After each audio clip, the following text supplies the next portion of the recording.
Hindi siya kilala, hindi siya sikat. Pero nanggaling po ito mismo sa amin. At ito po nakaiwan lang namin na invent o nasulat.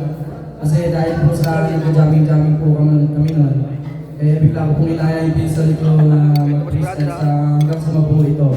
Ang title nga po ng kanta na to, para sa mga ininom dyan, G, 4.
Oy, mag-thank you kayo sa mga. Last na yun, di ba?